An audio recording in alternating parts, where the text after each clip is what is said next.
Welcome back, guys, as we shift ourselves into Game 2. Lacoste, Game 1 was pretty speedy. Quick rundown, what happened? What went right? What went wrong? Well, they picked a little bit too much of big ulti cooldowns. They lost all three lanes. Mid was one, though. But it's still a Dazzle, and he didn't have any hero to play with. So it's kind of hard to initiate a fight with, and they just rolled over them. After that, built all these cheap items grouped up as 5, and after the Roche, they just didn't have any tools to deal with OD. Yeah, it was a bit of a rough one. Different game, different draft, though, here in Game 2 of this best of 3. Team Spirit, as you can see in the top right, have the little yellow marker, meaning they are one ahead if you are just joining us. We had to take the stream down and pop it back up with a bit of a delay. I can see it's live, so I know that you are all watching, and it's working perfectly. Bans. Sand King, Terrorblade, Kotl, Puck, Troll. A couple of interesting ones thrown in there by Spirit. Io, Magnus, Dazzle, Slardar, and a fourth one, which they're about to choose. Lots of minus armor, lots of synergy with PA that they're taking out.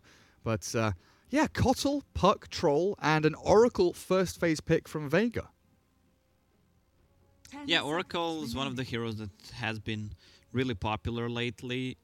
He didn't receive any major buffs, only a little bit more damage on his Q, and that's it. But it feels like Oracle right now is in a really good position. But the problem is, with this hero, you need to be careful about positioning. 100 range in front is just gonna get you killed, and you need to get the good ulti off in a team fight. So maybe have one more save hero, or a hero that builds into a saving item, a Glimmer Cape, a Force Staff early on, just to keep your Oracle alive. This is kind of a same feeling that I have for a Grimstroke. This hero is so good. All of his spells contribute, I would say, too much in a team fight. But if you get on top of him and he doesn't have a save item, that's just a paper hero. He dies instantly.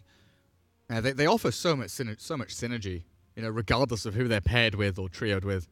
But they are very, very squishy, like you say. Vengeful Spirit, another ban from Vega, taking out that potential dynamic hero that can shift across multiple roles. And again, the aura to go with the PA, as a Silencer now coming out. Vega might be looking towards Luna.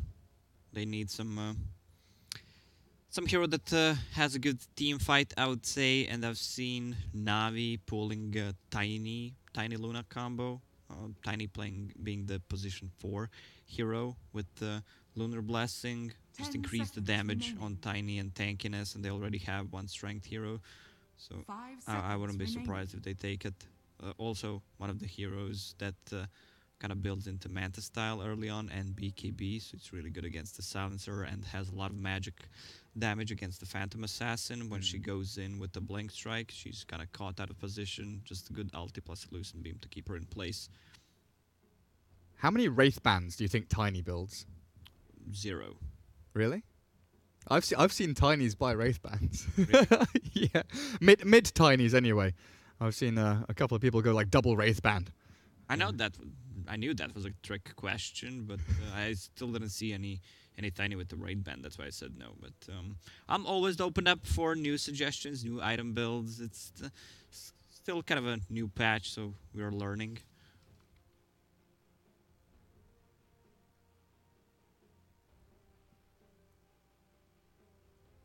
I'm just thinking, do they want to get Radiant team pick. Kazu, something like that's not gonna be it. Venomancer.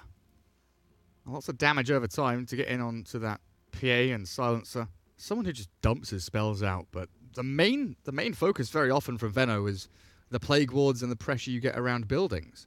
You've got Inner Beast, you've got Boars, you've got Plague Wards, and Tiny with the Inner Beast aura. That attack speed is going to be whacking down objectives relatively nicely. And right now, Team Spirit don't have anyone to click the wards. They still don't have anyone to click the wards. Can't be Silencer's job. Centaur's going to have difficulty sticking around getting kited by them. Centaur's a good hero overall. I like him here. Just against the Venomancer, that's a lot of slow if they want to run away or just 10 use a seconds global plus a remaining. centaur ulti to get on top of the people. 5 seconds. Really remaining. good against Oracle, to be honest. You need to find this hero and just blow him up in a team fight. Also, Silencer deals with Oracle nicely as well. So I would say Team Spirit already has an advantage with this 4 picks. It does look so much more solid, right? Being able to stampede away from gales, from avalanches, snowball and silence to stop any kind of synergy coming through from raw or blink avalanche tosses. Lots of ways to recover and answer some of the questions being posed by Vega Squadron. And into this final ban, looking for 5 Team seconds Spirit to remaining. pick up their final core hero, likely to be their mid laner. And what's looking like it's going to be laning it against a Tiny or a Veno right now. I guess Tiny could slip into that position 4. Beastmaster similarly could also do that for maybe next time. Definitely expecting the position 5 Pexu Oracle though. I think that's a given. I feel like Team Spirit lacks a little bit of tower damage, even though they have a centaur. So depends how much stacks he has on retaliate. But Dragonite feels like a good pickup for them. He's tanky enough, can't be really blown up because they, besides Tiny, they don't have any kind of a burst damage. So something super tanky. I just need to check their Dota buff. Do they even play it? Not the spot. I don't want. Well, Spirit. Final ban for Spirit taking a little while, as they aren't quite sure where Beastmaster, Tiny, and Venomancer are going to end up with each other. They could still put Phantom Assassin mid if it's a good matchup. I mean, OD's out of the pool, that's why I'm thinking Dragonite could be a good pickup for them. Isn't really influenced by neither Beastmaster, Oracle, or Venomancer. I'm wondering about Invoker here for Team Spirit. A 9 Exort Invoker. Alacrity on the PA. You've got tons of stuns. Very squishy heroes on Vega and very mana-reliant heroes on Vega. Could even see the Quas Exort or the Quas Wex. Or Quas Wex Exort. Could be good. Or yeah, the adaptability build. The transition Voker. Go for a couple of points Exort early on. Level 2 Exort. Got Sunstrike. Go back for Wex for Alacrity. And then into Quas Wex for that Tornado Maybe EMP. they're thinking about Huskar ban. Radiant team pick. That's the Morphling gone. Are they going to go for a Huskar pick? Nope, it's the Mirana for Team Spirit. And that's going to be your ward clicker. That's going to be the hero that gets rid of the Plague Wards. Make that Veno's life a living hell. One thing when you're playing against Venomancer that you should take care of is try not to use 10 smokes seconds remaining. early on, because Venomancer wards provide so much vision, 5 and seconds if they remaining. have a good ways to defend their towers besides a Venomancer, they provide a lot of vision, so it's kind of hard to pull off a gank. Yeah, it's super hard, especially if you want to blink in as a Centaur, right? Do you expect Centaur just to go for the big boy tanky build? Like Herd Vanguard, blink later? Yeah, and then If at all? Yeah, and there's the Luna I was talking about. Nice makes, call. Makes a lot of sense. So they have... I gotta say, I love Vega's draft way more in this game, even though I would give an upper hand to Team Spirit. Not a big fan of Mirana, to be honest. I expected them to pick something more tanky. I suggested a hero like a Dragonite, and that's one more extra stun that they needed, but it's their comfortable hero. So Team Spirit has a little bit of a different approach towards the pick and ban phase. It's also a hero that can potentially escape from Avalanche Toss, right? With the new Avalanche Toss, you can leap in between the Avalanche hits. Yeah, we didn't talk about the new Avalanche. That's It's the weirdest shit ever. Like, the first time I saw it, I was like, what is actually happening? game is lagging. Yeah. Well, Tiny goes Avalanche, right? But it's not like that anymore. It's like Avalanche. It just like does these little stutter steps and like, come on, dude, just spit it out. Get your Avalanche going. But Mage is going to be playing that likely in the mid lane. Then you've got Madara, safe lane Luna, Kezu, with the Beastmaster, I'd expect. And Peksu lurks around trying to keep the Luna alive. Kazu's on Venomancer. Playing that core Veno. So usually with these kind of, core position 2 or 3 Venos, I've seen a lot of Spirit Vessel, Force Staff, Halberd, utility. Yeah, but basically Venomancer is the most utility hero in game. You can build whatever. Heaven's Halberd, Guardian Greaves, Spike, whatever item comes to your mind. Just please don't build Aetherlands. I saw someone from CIS region during the qualifiers for a major. I think it was Hood, Aetherlands plus the most useless item build that I've seen on Venomancer. Did they still think it gave amp damage to the spells? I have no clue. Oh, so that's a new one on me. Maybe they just wanted to place their wards really, really, really far away. Anyway, we'll get ourselves into Game 2. Team Spirit taking on Vega Squadron here in the ESL One Katowice 2019 qualifiers. That's right, we are time traveling from December into February next year. As Peksu and Kezu giving us the old chat wheel. Team Spirit getting into enemy territory. Skitter PA, Biver and FNG. Early warding and early positioning to try and catch anyone on the bounty rune. Oh, they blocked both camps. 1 sentry, 1 observer, and they placed 1 more observer on top of that. They want to get a kill. This is the thing about Silencer. You want to fight early on. You want to steal as much intelligence as possible, especially against these heroes. Let's say a Venomancer, a Tiny, they are really mana-dependent heroes. Look at their mana pool. And I'm not a big fan of Tiny Mid either, because he's not that good anymore. His 3-throw doesn't work on denies anymore. Yeah, you can't, shove that wave while you're denying and harass at the same time. One of the bigger changes. Deny, kill, and harass at the same time. That was pretty balanced. Yeah. It was pretty silly. It does give you the added advantage now that you can control your wave potentially a little better, because you're not always shoving when you're denying. But you've got 9 there to snipe out range creeps with that arrow. And look at this, the lane swaps are coming in. The blue lines have been drawn by FNG. And Madara, he's been spotted by the Observer Ward. Biver around the corner with the tag team in. The damage forward onto Luna, taking her down to about 1/3 of her HP. No finish coming in just yet, but that is so much pressure. She has no salve, so it's going to take these tangos and branches to keep her going. What is Silencer doing? FNG just standing still. He's waiting. That's going to be position 5 Beastmaster joining them top. This favors Silencer so much. If they can make things happen,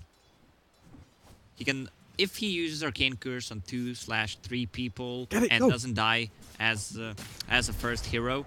3-man Arcane Curse. Oh, PogChamp. Feels so good. Maybe next time. Not going to die this time. Still, like you're saying, it's just so much aggression. Like getting a 3-man Arcane Curse into tag team and PA throwing daggers. These guys, they're burning through their regen incredibly quickly. But just coming back to that Silencer, I think he knows that this Dire Observer Ward was placed, or at least the Dire had vision, and he was pretending to block the camp so they don't deward the sentry. That's pretty smart. You have good eyes, Gary. You ate a lot of carrots when you were younger. That's why I've got the red hair, mate. I was force-fed carrots from a very young age. Did they call you Carrie? Hey, when I lived in maybe next time. That's a bit of bother there for him. This tag team, so much damage. 1 more hit from the Silencer, not enough, but the PA dagger will be. Skitter claiming first blood. Oh! Silencer didn't get intelligence stolen. Oh, did he not? Nah. Oh. He was far away. It's a bit sad. But yeah, when I lived in Southeast Asia, people, it's quite a common thing to have struggles with the TH sound, the th. So it became a t. And also in like Malaysia, Brunei, G's can be pronounced as C's. So my name, for a lot of people who had English as like a 2nd or 3rd language, became Carrot. Literally, my name became Carrot. As Madara, we watch him fall. Peksu gonna follow suit. 1 more tap from Biver's Tusk. will take him to his grave, and this lane is a disaster for Vega. Man, this is a dream lane for Silencer. Silencer is one of my top 5 most played heroes, even though the hero is kind of garbage because he got over-nerfed. Everyone else received the buff in the 720 patch. He didn't receive shit. But still, this favors Silencer so much, and now they have an upper hand. The Phantom Assassin is level 3. He's so mana dependent. That's the problem with the hero. Like all his spells are mana costy, and Last Word just doesn't feel like it's a spell. 75 damage level 1 with magical resistance. Someone's make a bracer, you deal 36 damage. What? Ooh, Kezu dropping very low. That retaliate from Centaur, racking up quite a fair amount of damage. But yeah, I'm fully with you on that Silencer. Like, it often only feels worth going Last Word when you're against, like, a Mirana to stop the leaps. But I've even seen Silencers skip Last Word against Phoenix. Yeah, they don't even, because the spell is so bad. And like, look at FNG. I mean, they know is he doing he's it again? the one blocking it. They did Sentry, by the way. They've not caught the high ground Observer Ward just yet, but the fight breaking out around the Silencer. Pexu's already gone, and some 6 shards. Really nice from Team Spirit. Madara's a goner. FNG up to 6 stolen intelligence now. He's adding it all up.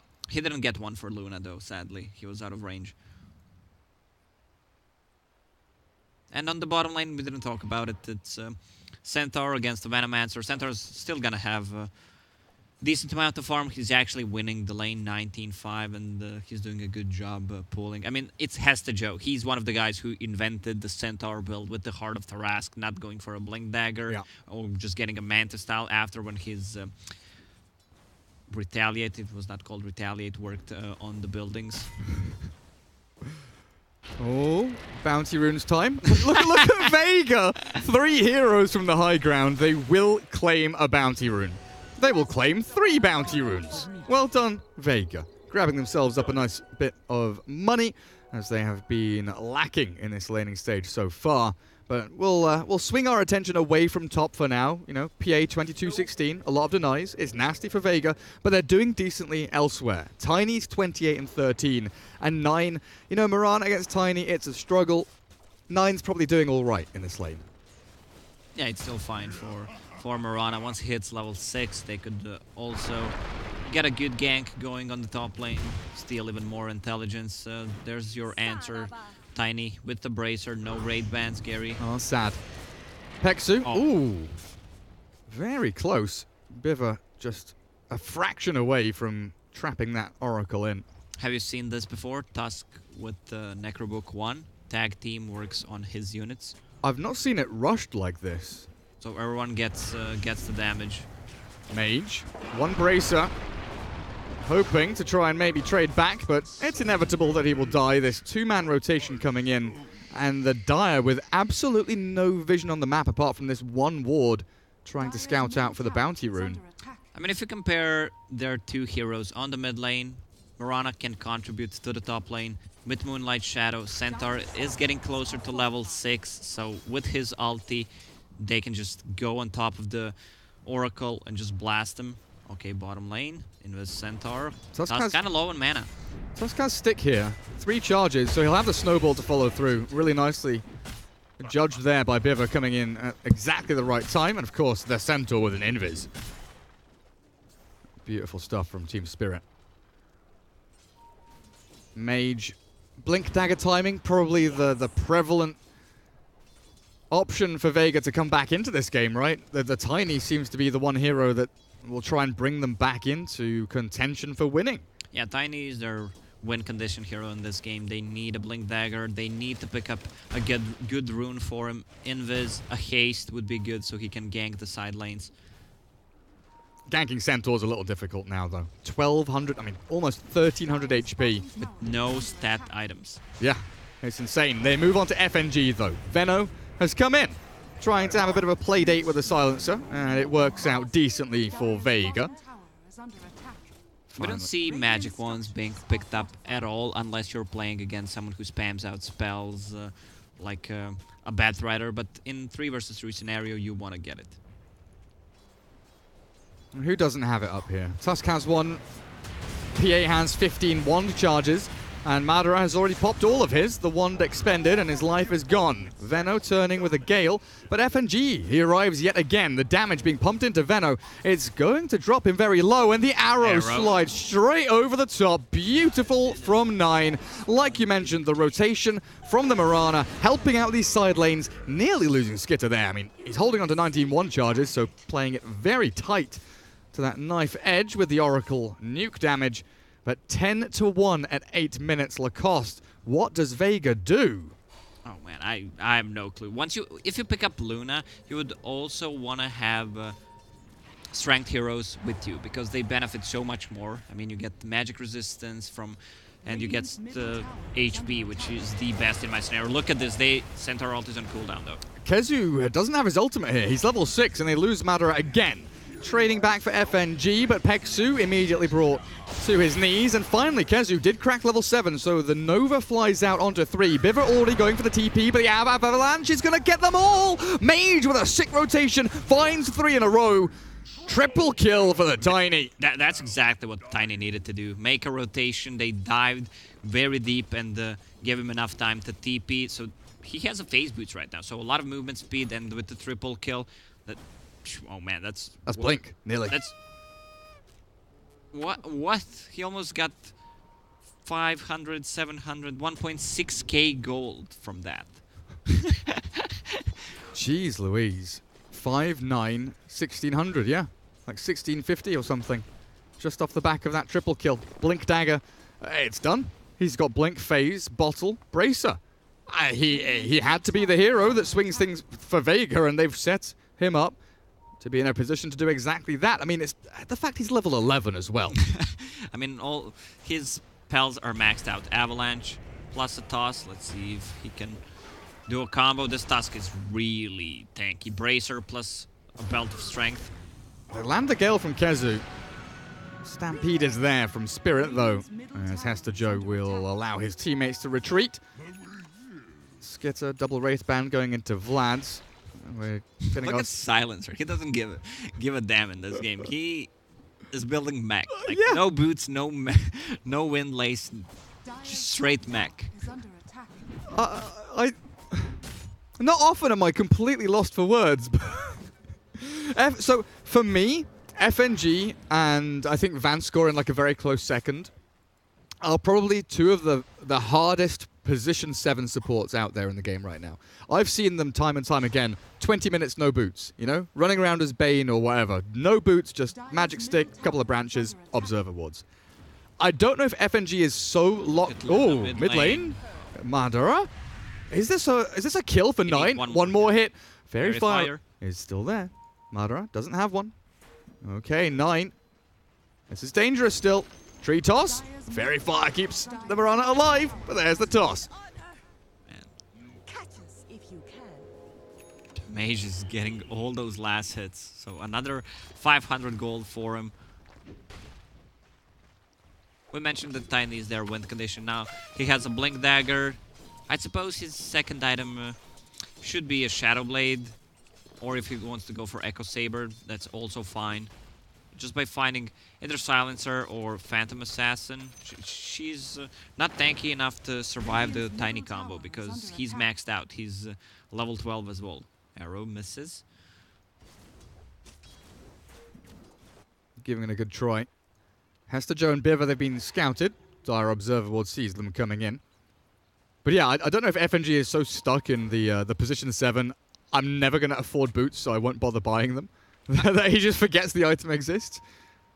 I mean, if you're playing a Silencer, he needs to be closer in a team fight to get the intelligence. He already lost a couple of those because he was not close enough. Just by getting a Wind Lace is fine. It's kind of a budget boots.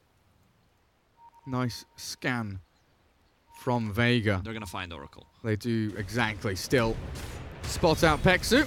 Quick and easy, one and done, but Mage comes in. A blink, an avalanche, a toss. The combo is there onto Biver, but it's not enough to trade back for any additional kills. Maybe with Madara coming in with a Lucent Beam, they can follow through with another blink in 2 seconds. They're ready, but they want to get the bigger target instead. Hester Joe. He has Avalanche. Has his life claimed. Blink Dagger ready yet again. Vega Squadron, they're grouping up very heavily here to try and protect these fights and get into a position where they can launch pad this Luna into some kind of position of power. Currently she's sitting, what, 5th off the bottom in net worth, behind the Veno and every other core in the game. Madara needs a bit of time here to catch up. And if you look at Phantom Assassin, she's building those small items again. Couple of raid bands, Vlads. It also opens up the Roche for them, but they want to keep the pressure on Vega. Most of the time, Phantom Assassins go for a Battle Fury. If the game is going well, you go Battle Fury. If the game is not going well, you go Battle Fury as well. But if the game goes like this, you want to close it as soon as possible. Just a casual Blightstone, because of the armor change in this patch and how it works. There's a global. Gary go. Yeah, it's keeping Skitter alive. Hester Joe, again, just going to give them a little bit of a tap on the head there. Get the old newspaper out and try and shut them down. Ooh, that tree toss. With the Gale, 50 HP, pretty much all that remained for the PA. Quite a lot of expenditure there. You know, Global Silence is a defensive tool as the Silencer, a Stampede to save him. Maybe they turn back onto MNT with a Snowball, a Shards, the tag team, and a punch. He's dropping low, and MNT looks like he's gonna go, actually. One more head. Oh, he's being annoying. And FNG definitely doesn't want to die, but there's another Boots. +2. No, just kidding. That's not Boots, Lacoste. That's Mech. There's a region rune for Silencer to pick up on the bottom lane. But if you look at the Luna, I gotta say I love the build on her. She needs to recover. No points in Lucid Beam. She just want to be farming the jungle for as much as possible. Oh, Hester Joe steals the creep. So, like she maxes Moonglaves and Lunar Blessing. She should get a point in Eclipse next, and then max the Lucid Beam.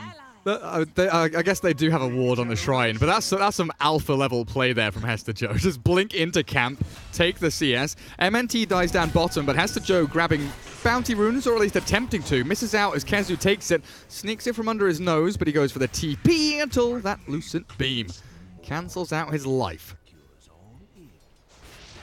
And Skitter doesn't really want to join in there in a 1v3.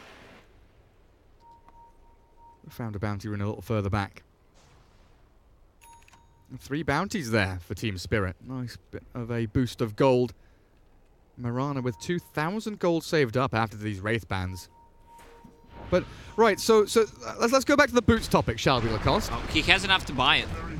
No, not anymore. I mean, it's a 15-minute mech on your position 5 sound. That's great. I guess we should stop complaining.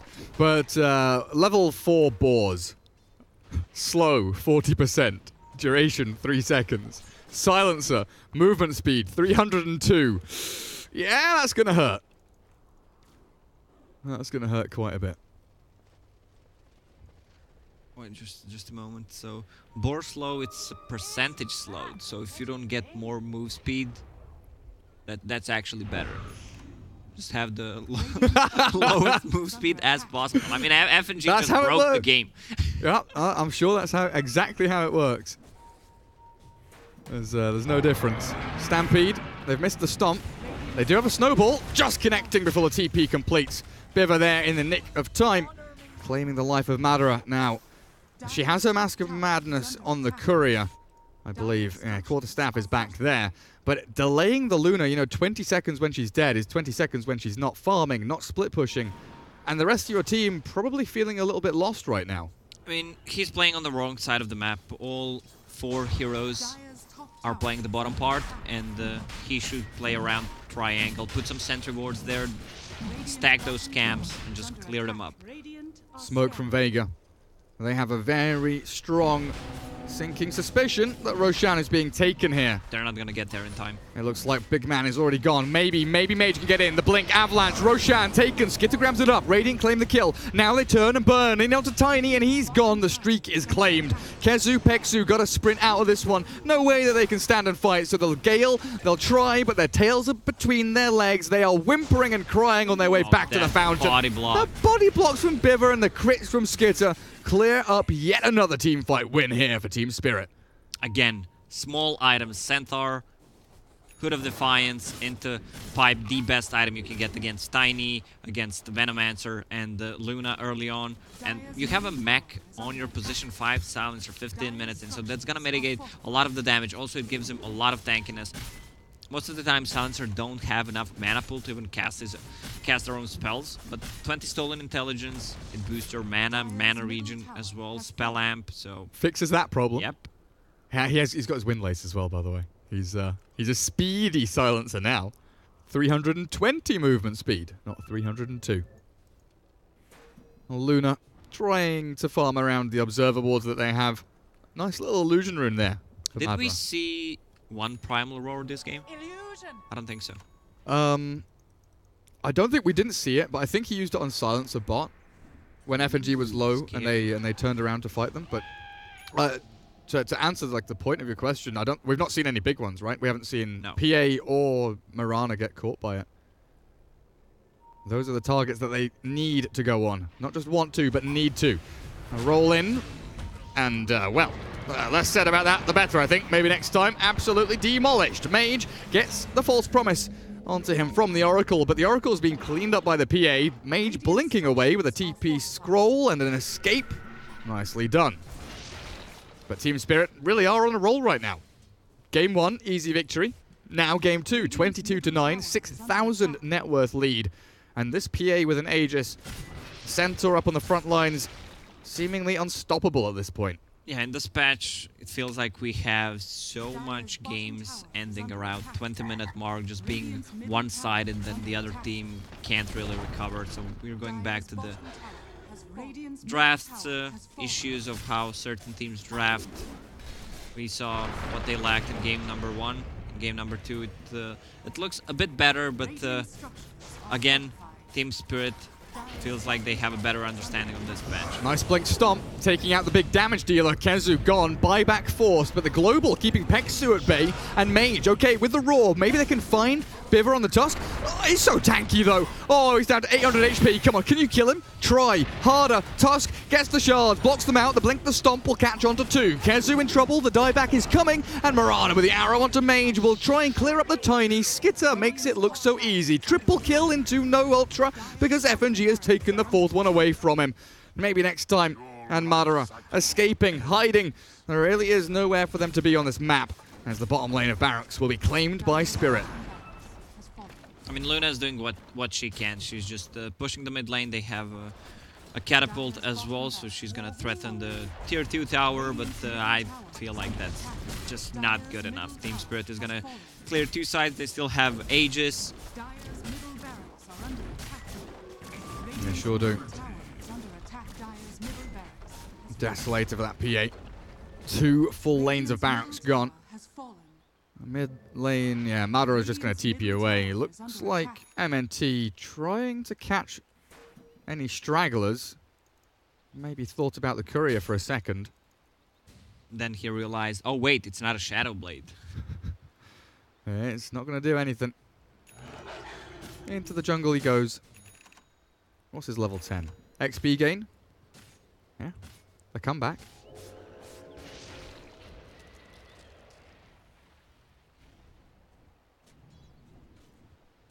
How much XP do you get from that tome, actually? Oh, MNT. Drop an item.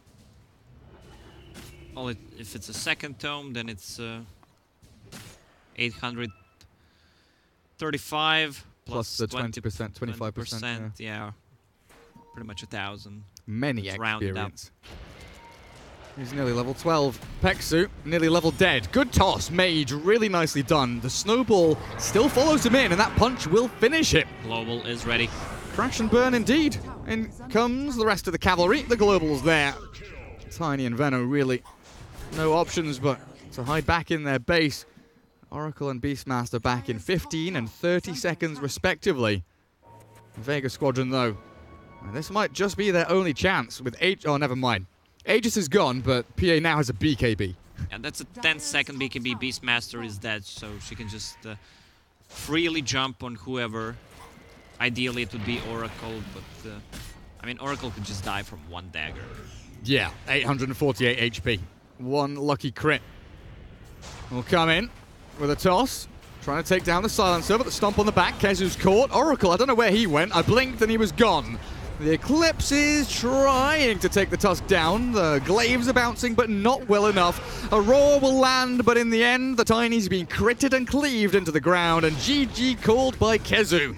Means Team Spirit take a 2-0 victory over Vega Squadron. Dire's top tower Man, I don't know if Team Spirit's looking that good or Vega's looking that bad at this point, but I want to see Team Spirit, and we're gonna see them against either Gambit or Team Empire Fate. Yeah, that's going to be interesting. Both games were stomped. 20-minute games. I already mentioned that Team Spirit has a good understanding of the patch. They don't pick this big ulti. They pick heroes that can build into these smaller items. They group up as 5. They take the Roche. Just close the game. I just want to see them playing against maybe a tougher opponent. Well, we'll find out how that other series has been going on in parallel. We'll find out who will be casting in that upper bracket game as we move on forward. One more best of 3 coming up, hopefully in not too long. We'll probably have to wait for the second series to end before we can begin. So we'll take a short little lunch or dinner break. Grab yourselves a drink, a snack, whatever you guys require, as we will be back in a bit. I'm not going to don't have an exact number, but just a tiny little random amount of time. For now, watch some ads.